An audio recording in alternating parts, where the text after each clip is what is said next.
पहिल्या भागामध्ये आपण निखिल वागळे अर्थात आणि अर्थातच मांडवली बादशाह यांच्या चाभऱ्या पत्रकारितेची पोलखोल केली होती।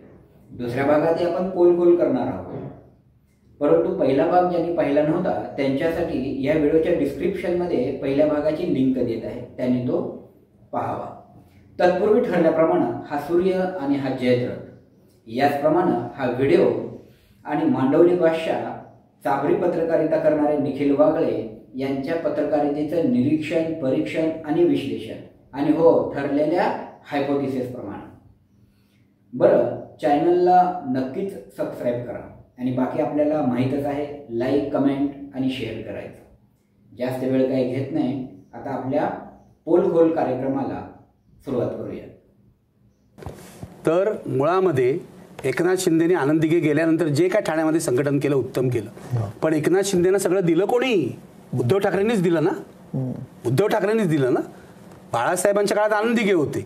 आजपर्यंत एकनाथ शिंदे जे काही इथे झालंय, पुढे आले इतके आणि एवढी मतं मिळाली, त्यांना सत्ता मिळाली, पैसा मिळाला, हे उद्धव ठाकरेंमुळे मिळालं। प्रॉब्लेम असा आहे, माणूस जेव्हा स्वतःच्या लायकीपेक्षा जास्त महत्वाकांक्षी होतो ना, तेव्हा गडबड सुरू होते। आणि उद्धव ठाकरेंचं एक चुकलं की त्यांनी नको त्या वेळेला एकनाथ शिंदेचा अपमान केला त्या एका विधान परिषद निवडणुकीमध्ये।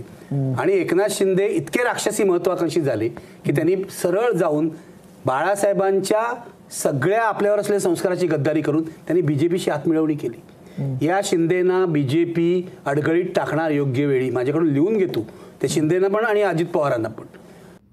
शिवसेना आणि भारतीय जनता पक्ष एका नाण्याच्या दोन बाजू होत्या आणि हे महाशय बौद्धिक दिवाळखोर झालेले मांडवली बादशाह अर्थात आणि अर्थात निखिल वागळे काय सांगताय? बाळासाहेब ठाकरे यांच्या सगळ्याच संस्कारांशी गद्दारी करून एकनाथ शिंदे यांनी भाजपसोबत हातमिळवणी केली। काय सांगताय? म्हणजे तुम्ही म्हणेल ते खरं? अहो, शिवसेना आणि भाजप हे काय होतं? एक दिल आणि दो जिस्म असा त्यांचा गेली 20-25 वर्ष संसार चालू होता। आणि तुम्ही काय सांगताय? एकनाथ शिंदे यांनी भाजपचा हात धरलाय। आता ह्याला उत्तर हे घ्या, बापाकडनं उत्तर घ्या, बापाकडनं उत्तर घ्या। मैं मेरी शिवसेना की कांग्रेस नहीं होना दूंगा। मैं मेरी शिवसेना की कांग्रेस नहीं होना दूंगा। मैं मेरी शिवसेना की कांग्रेस नहीं होना दूंगा, नहीं, कभी नहीं। और मुझे जब ये मालूम होगा कि हो रही है तो I will close my shop. Party में इतनी तफावत, इतनी मतभिन्नता और ऐसे झगड़ते रहेंगे, मैं भी कह सकता हूँ भाई ये चलने वाला है तो दुकान बंद कर दूंगा, मैं दुकान बंद कर दूंगा। मैं कहता हूँ ये मैं मेरी शिवसेना की कांग्रेस नहीं होना दूंगा, नहीं, कभी नहीं। और मुझे जब ये मालूम होगा कि हो रही है तो I will close my shop. अलग हो जाएंगे? हाँ, अलग हो जाएंगे उनसे? अलग नहीं चाहिए। शिवसेना चुनाव नहीं लड़ेगी, जाओ। कहाँ जाएंगे लोग? कहाँ जाएंगे? आज जो मान सम्मान तुम्हें मिल रहा है शिवसेना के नाम पर मिल रहा है, हिंदुत्व के लिए मिल रहा है, भगवा झंडा के लिए मिल रहा है, इससे गद्दारी करना चाहते हैं या कोई हरामखोरी, मारामारी? नहीं, ये मैं नहीं। कसं वाटलं बापाचं उत्तर? हो, मी शिवसेनेच्या बापाविषयी बोलतोय, बाकी समझने वाले को इशारा काफी है। आता आपण या बौद्धिक दिवाळखोर झालेल्या व्यक्तीची परत एकदा आपण व्हिडिओ पाहूया आणि त्याचं विश्लेषण पुढे करूया।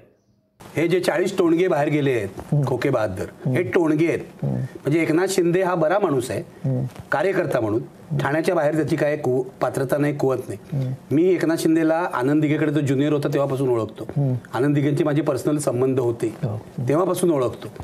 तर मुळामध्ये एकनाथ शिंदेने आनंद दिघे गेल्यानंतर जे काय ठाण्यामध्ये संघटन केलं उत्तम केलं। प्रॉब्लेम असा आहे, माणूस जेव्हा स्वतःच्या लायकीपेक्षा जास्त महत्वाकांक्षी होतो ना, तेव्हा गडबड सुरू होते। आणि उद्धव ठाकरेंचं एक चुकलं की त्यांनी नको त्या वेळेला एकनाथ शिंदेचा अपमान केला त्या एका विधान परिषद निवडणुकीमध्ये। आणि एकनाथ शिंदे इतके राक्षसी महत्वाकांक्षी झाले की त्यांनी सरळ जाऊन बाळासाहेबांच्या सगळ्या आपल्यावर असलेल्या संस्काराची गद्दारी करून त्यांनी बीजेपीशी हातमिळवणी केली। पण शिंदे हा बरा माणूस आहे, मी सांगतो, मला शिंदेच्या आजूबाजूचे लोक खूप माहिती आहेत आणि कार्यकर्त्यांची संपर्क चांगला आहे, मदत देतो लोकांना। अगदी मेडिकल ह्याला पण एखाद्याला मदत पाहिजे असेल तर शिंदे ताबडतोबीने देतात. हा बालिश बुद्धीचा बौद्धिक दिवाळखोर झालेला मांडवली बादशाह अर्थात आणि अर्थात निखिल वागळे एका शब्दावर ठाम आहे का? काय म्हणतायत? एकनाथ शिंदे चांगले माणूस, शिंदे राक्षसी महत्वाकांक्षा असलेले, शिंदेचं संघटन कौशल्य चांगलं. एकदा म्हणताय शिंदे गद्दार, एकदा म्हणतायत शिंदे खूपच चांगले, आणि परत लगेच म्हणतायत संघटन कौशल्य जर चांगलं आहे तर ठाण्याच्या बाहेर त्यांना कोणच ओळखत नाही. काय म्हणताय? ज्या 40 आमदार आणि 8 खासदारांनी त्यांना नेता म्हणून निवडलेलं आहे ना, ते महाराष्ट्रातल्या 36 जिल्ह्यातले हे विसरू नका. ठाण्याच्या बाहेर तर त्यांना कोण ओळखतं हे तुम्ही म्हणताय ना, महाराष्ट्र तर त्यांना ओळखतोयच, परंतु महाराष्ट्राच्या बाहेरही त्यांचा चाहता वर्ग आहे. काय सांगताय तुम्ही? एका शब्दावर ठाम आहेत का तुम्ही? याचा अर्थ काय? तुम्ही घाबरताय. नक्की नावं ठेवू का स्तुती करू? कारण तुम्हाला कोणीतरी सुपारी दिली ना नावं ठेवायची, बरोबर ना? आणि दुसरीकडे काय म्हणताय? 40 टोनगे, खोके बहादूर. अहो, यापैकी एकाने तुमच्यावर कारवाई केली पाहिजे. मी जर असतो ना, मानहानीचा दावा ठोकलो असतो तुमच्यावर. काय खोके खोके म्हणताय? आहे सबूत? दाखवा. आणि तुमचं काय? तुमचं काय? कसे पत्रकार होता तुम्ही? पाकिट बिकीट काय माहिती आहे का नाही तुम्हाला? आरोप करण्यापूर्वी ते सिद्ध करता आले पाहिजेत. राजकीय लोक आहेत, इतर पक्षाचे आहेत, ते त्यांना नावं ठेवतील, हे त्यांना ठेवतील. तुम्ही पत्रकार आहात ना, आता ठरवा तरी स्वतःला कुठल्या तरी एका पक्षाचा कार्यकर्ता. तुमच्या अदृश्य नेत्यांनी तुम्हाला ही स्क्रिप्ट दिलेली आहे, परंतु परत हे स्क्रिप्ट तुमच्या पचनी पडत नाही म्हणून परत चांगलं म्हणताय. कारण तुम्हाला माहित आहे कुठेतरी मला ट्रोल केलं जाईल, कुठेतरी मला नावं ठेवले जातील, माझं सत्य उजेडात येईल, म्हणून एकीकडे चांगलं म्हणायचं आणि एकीकडे नावं ठेवायचं. बंद करा हा धंदा, चांगली पत्रकारिता, बरोबर ना? आता पुढचा व्हिडिओ आपण पाहूया. पण रिसोर्सेसचा एक प्रश्न, आणि यांच्याकडे नेते, शिवसेनेकडे आज नेते नाहीत. शरद पवारांच्या राष्ट्रवादी काँग्रेसची 30 गट आहे, त्यांच्या पक्षातले नेते सगळे सोडून गेलेत आणि नवीन नेतृत्व, 2-4 नवीन चेहरे, आश्वासक चेहरे दोन्ही पक्षांकडे आहेत. पण तुम्हाला निवडणुकांमध्ये आजच्या तारखेमध्ये काय विनेबिलिटी हा जो एक ते म्हणतात की जो जिंकू शकतो अशी मर्यादा असणारे लोक खूप कमी आहेत. ते येणार कुठून? कारण 77 सारखी निवडणूक जेव्हा जनतेनेच निवडणूक हातात घेतली तसं काय होताना दिसतंय तुम्हाला? मला तरी दिसत नाही. मी तुला सांगू का, आपण पत्रकार लोकांना फार गणित करतो, जनता अशी गणित करत नाही. हवा सुरू झाली की जनता मत देते. आता शिवसेनेकडे नेते नाहीत असं तू म्हणतो. हे जे 40 टोणगे बाहेर गेले आहेत, खोके बहादूर, हे टोणगे आहेत. म्हणजे एकनाथ शिंदे हा बरा माणूस आहे कार्यकर्ता म्हणून, ठाण्याच्या बाहेर त्याची काय पात्रता नाही, कुवत नाही. मी एकनाथ शिंदेला आनंद दिघेकडे तो ज्युनियर होता तेव्हापासून ओळखतो. आनंद दिघेंचे माझे पर्सनल संबंध होते तेव्हापासून ओळखतो. तर मुळामध्ये एकनाथ शिंदेने आनंद दिघे गेल्यानंतर जे काय ठाण्यामध्ये संघटन केलं, उत्तम केलं. आता या ठिकाणी मुलाखत घेणार काय विचारतायत की उद्धव ठाकरे यांच्या शिवसेनेचं आणि शरद पवार यांच्या राष्ट्रवादीचं पुढं काय होणार? प्रश्न कळाला ना? परंतु पूर्वग्रह दूषित असणारा समोर बसलेला जो व्यक्ती आहे, ज्याला आपण मांडवली भाषा आणि चाभरी पत्रकारिता करणारा म्हणतोय, हे ते खरे उतरतायत. काय म्हणतायत माहित आहे का? उत्तर काय देत आहेत? 40 टोनगे, खोके बहादूर, हे त्यांचं उत्तर. आणि पुढं एकनाथ शिंदे आणि अजित पवारांना भाजप दुर्लक्ष करणार. काय उत्तर? हे उत्तर? प्रश्न काय विचारलाय, उत्तर काय देत आहे? तुमच्या मनातील खतखत काढताय काय बाहेर? महाराष्ट्रातली जनता बघते ना मुलाखत, उत्तर नीट द्या. मग उद्या जर तुम्हाला कोणी प्रश्न विचारला, महाराष्ट्रामध्ये कमी पाऊस का पडला, या महाशयांचं उत्तर काय असेल माहित आहे का? मी 40 वर्ष पत्रकारिता करत होतो, पूर्वी 40 वर्षापूर्वी मी पावसात खूप भिजत होतो, ओलाचिंब होत होतो, त्यावेळी राज्यामध्ये काँग्रेसचं सरकार होतं, केंद्रामध्ये काँग्रेसचं सरकार होतं. आता तशी परिस्थिती नाही आहे, आता मला जास्त भिजता येत नाही आहे, पाऊस कमी आहे, कारण आता केंद्रामध्ये NDA नरेंद्र मोदी यांचं सरकार आहे, राज्यात भाजपचं शिवसेनेचं सरकार आहे, त्याच्यामुळे पाऊस जास्त पडत नाही आहे. हे उत्तर असेल या महाशयाचं.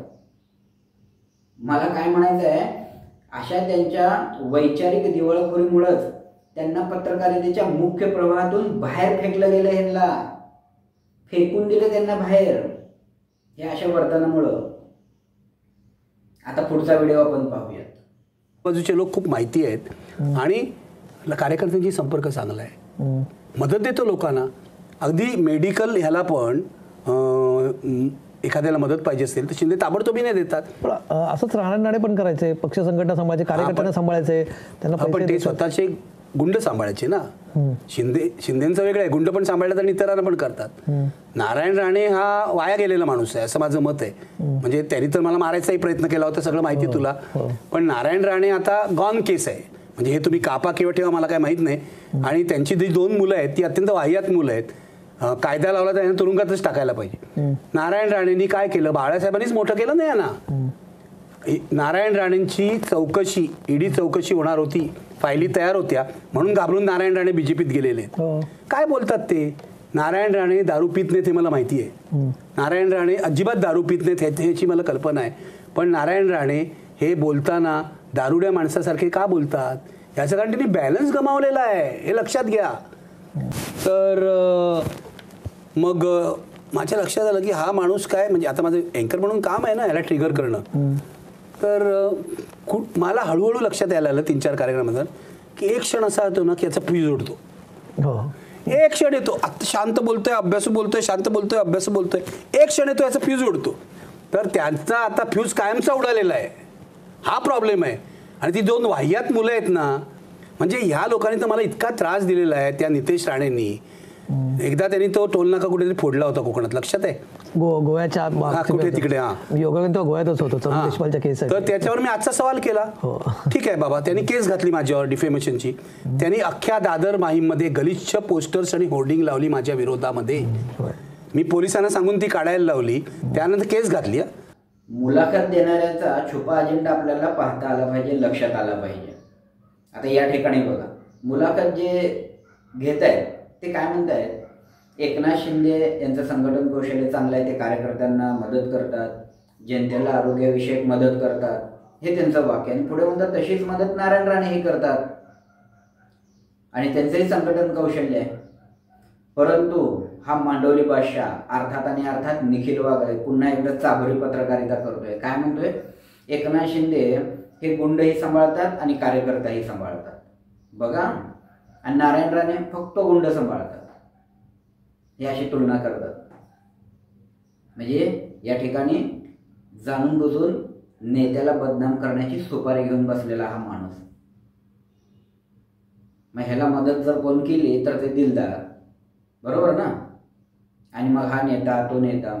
अहो, ज्यांना तुम्ही दिलदार म्हणताय त्यांच्या मुलाचं तरी तुम्ही नाव घेतलं का. उगी याचं कुठल्या तरी एका नेत्याच्या मुलाचं नाव घ्यायचं आणि त्याचं प्रमोशन करून टाकायचं आणि बाकीच्यांना नावं ठेवत बसायचं. बंद करा हे चाभरी पत्रकारितेचे धंदे.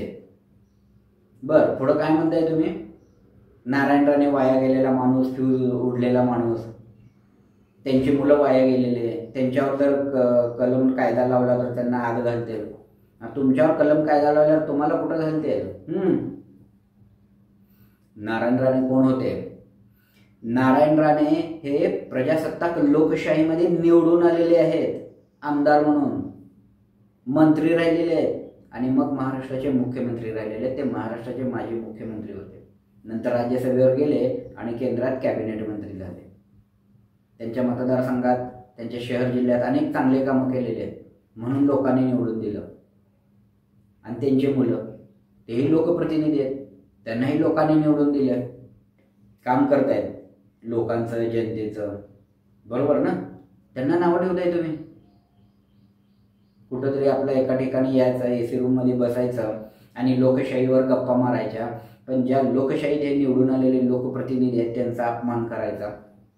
खरं तर तुमच्यावर दावा ठोकला पाहिजे, तुम्ही लोकप्रतिनिधींचा अपमान करताय म्हणून.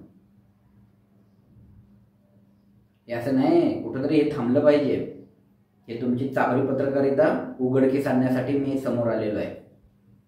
बरं, ते टोल नाका फोडला वगैरे जे काय सांगताय, मग तुमची कहाणी सुरू करताय. अनेक टोल नाके फुटले महाराष्ट्रात, तशा बातम्या लावल्यात का. त्यांनी पण चिडले असतील तुमच्यावर, जसं तुम्ही पण लोकांवर चिडताय, ट्रोल करताय, त्यांनी पण तुम्हाला केले असेल. त्याचं काय एवढं विषय वाढवायचा. बरं, विषय वाढवताना मात्र काय म्हणतात, मला हे ट्रोल करतील, मला हे करतील. तुमच्या मुलाखतीमध्ये काय म्हणताय माहिती आहे का तुम्ही, माझ्या मागं आंबेडकरी जनता आहे, ते आहेत बघून घ्यायला खंबीर आहेत. कशाला आंबेडकरी जनतेला दावण्याला बांधताय. म्हणजे पण मी आता देशाचा विचार असा करत नाही, याचं कारण मला पहिल्यांदा भाजपचा पराभव महाराष्ट्रात व्हायला हवाय.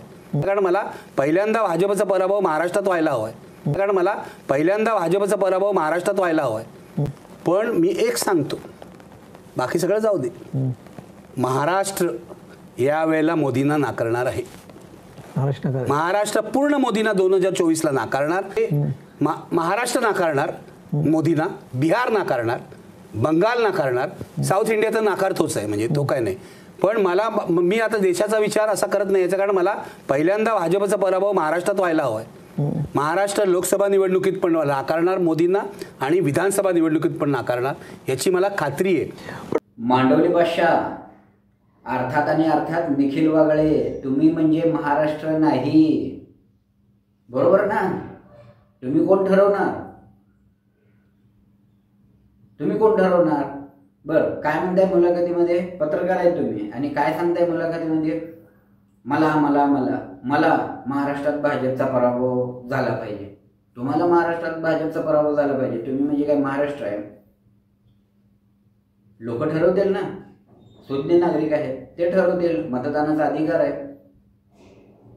आणि भाजपचा पराभव तुम्हाला झाला पाहिजे, मग विजय कोणाचा झाला पाहिजे, तुमच्या अदृश्य नेत्याचा. आता एक नेता आहे का 2 नेते आहे कळत ना. बरोबर ना. पूर्वी एक होता, आता एक वाढला अदृश्य नेता. असं झालं की एक नेता वाढतो तुमचा. काय लावलंय तुम्ही. बरं, महाराष्ट्र आपण एखाद्या वेळी आपण म्हणू, महाराष्ट्रामध्ये तुम्ही पत्रकार आहात, तुमचे सोर्स असतील, माहिती सांगत असतील, महाराष्ट्रातली माहिती आहे, तिथं 4 भिंतीत बसायचं. बरोबर ना. आणि बिहारमधलं सांगायचं, बिहारमध्ये सुद्धा नाकारणार, पश्चिम बंगालमध्ये सुद्धा नाकारणार, दक्षिण भारतात तर पूर्णच नाकारणार. काय कोणाविषयी बोलताय तुम्ही. प्रधानमंत्री नरेंद्र मोदी यांच्याविषयी. त्यांना नाकारणार. आणि तुमचे जे नेते जे आहेत ना, अदृश्य नेते, मग त्यांना स्वीकारणार आहे का महाराष्ट्र. उलट तुमच्या अशा पत्रकारितेमध्ये ते फसले गेलेत. कारण पोल खोलण्यासाठी मी आलोय आता समोर. तुम्ही काय करताय माहित आहे का. मी रामाला मानतो, आमची आई रामाला मानते असं म्हणायचं आणि प्रधानमंत्री नरेंद्र मोदी यांची बदनामी करायची, भाजपची बदनामी करायची, अमित शहा यांची बदनामी करायची. महाराष्ट्रामध्ये म्हणायचं उद्धव ठाकरे स्ट्रॉंग नेते आहेत, त्यांच्या सभेला गर्दी असते असं म्हणायचं. भविष्यातले जे कोण नेते असतील, युवा नेते, ते आदित्य ठाकरे असं म्हणताय तुम्ही. आणि एकीकडे काय करताय, देवेंद्र फडणवीस यांची बदनामी करताय. एकीकडे काय करताय, एकनाथ शिंदे यांची बदनामी करताय, प्रकाश आंबेडकर यांची बदनामी करताय, त्यांच्या मुलाची बदनामी करताय, प्रकाश आंबेडकरांच्या, सुजाता आंबेडकरांची. नारायण राणे पिता पुत्रांची बदनामी करत आहे. म्हणजे बरोबर तुम्ही काय करताय, या ठिकाणी लोकांना दाखवून देत आहेत की हे लोक कसे आहेत, हे किती चांगले आहेत, हे आहेत, मग ह्यांना मतदान द्या, पत्रकारिता करा, मांडवली भाषा होऊ नका. सगळ्यांना आता कळून चुकलंय. तुम्ही फक्त आणि फक्त सुपारी पडली की ते तुमचे झाले. कसे झाले तुमचे. काय वाक्य वापरता तुम्ही, दिलदार. बरोबर ना. अहो, ज्यांना तुम्ही दिलदार म्हणताय ना, त्यांचे सुपुत्र सुद्धा नेते आहेत, मोठे नेते आहेत, ते काम करतायत. त्यांना अडगळीत टाकलं, मग कोणाला युवा नेते करताय महाराष्ट्राचे. लोक ठरवते. बरोबर ना. विरोधक आहेत, आपापसात बोलतील, भांडतील, विचारांची देवाणघेवाण, विरोधात इलेक्शनमध्ये काही होईल. पण 4 भिंतीत बसायचं, स्वतःला पत्रकार म्हणायचं आणि इतर नेत्यांचे या ठिकाणी उणधुणं काढायचं. त्यांची बदनामी करायची, ते काय उपयोगाचे नाहीत म्हणायचं. तुम्ही का वर्गणी घ्यायला बसलाय काय? जे तुमचे पावते फाडेल ते महाराष्ट्राचा नेता. म्हणजे उद्या जर कोणाला नेता व्हायचा असेल तर तुमच्या इथे येऊन पावते फाडायचे, ओरिजिनल पावते. नाही, नाव आहे ना ओरिजिनल म्हणून पावते फाडायचे का? बंद करा हे धंदे. हे कुठंतरी तुमचं थांबलं पाहिजे. म्हणून मी ही मालिका मी सुरू केलेली आहे. हे 2 भाग झाले. आता 3ऱ्या भागामध्ये तुमची खरी खरी त्या ठिकाणी होणार आहे. आता काय होणार आहे आपण पोल खोल म्हणू, बाकी काय मी असं दुसरं काय म्हणत नाही. कारण तुम्ही काय करताय, महाराष्ट्रातल्या जनतेला, खास करून आंबेडकरी जनतेला माझी जनता आहे, हे माझेच लोक आहेत, हे आमचेच आहेत असं म्हणताय. पण लक्षात ठेवा, दुसरीकडे तुम्ही आंबेडकरी घराण्याला नावं ठेवताय, प्रकाश आंबेडकरांना नावं ठेवताय, त्यांच्या मुलांना नावं ठेवताय तुम्ही. म्हणजे त्या घराण्याची बदनामी करायचं असेल तर समाज माझा आहे म्हणायचा. हे तुमचं आहे ना, ओळखलेलं आहे आम्ही, प्रत्येकाबाबत झालेलं आहे तुमचं. भाजपबद्दल पण तसंच करताय तुम्ही. एकनाथ शिंदेबरोबर करताय. मी सगळं ओळखत होतो त्यांना, मी पहिल्यापासून ओळखतो, आनंद दिघेपासून ओळखतो, त्यांचे कार्यकर्ते माझे जवळचे आहेत असं म्हणायचं आणि बदनामी करायची. बरोबर ना? नारायण राणे दारू पीत नाहीत हे नाही म्हणायचं आणि संपलंय, वाया गेलंय, मुलं वाया गेलेत असं म्हणायचं. हे धंदे बंद करा. आता 3रा भाग मी घेऊन येतोय. तर दर्शको, खास करून हा व्हिडिओ मी तुमच्यासाठी बनवलेला आहे. पोल खोल केलेली आहे मी की कसं चालू आहे पत्रकारिता. बरोबर ना? म्हणजे भाजपची जे कोणी भाजपच्या बाजूने जे कोणी बोलतायत, काय करतायत, त्यांना काय नाव दिलेलं आहे? गोदी मीडिया. बरोबर ना?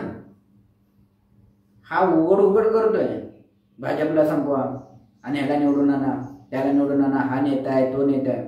मग हा कोण आहे? ते गोदी मीडिया. हे मांडवली भाषात चाबरी मीडिया म्हणून आता आपण ह्याला मी नाव देतो. मांडवली भाषात चाबरी मीडिया. तू एकटा आहेस सध्या, बाकीच्यांबद्दल मला नाही बोलायचं, कारण बाकीचे खरी खरी पत्रकारिता करतायत. पण हे जे चाललंय ना नंगा नाच, ते थांबवायला आलोय मी. 3ऱ्या व्हिडिओमध्ये आता आपण परत भेटूया. नमस्कार.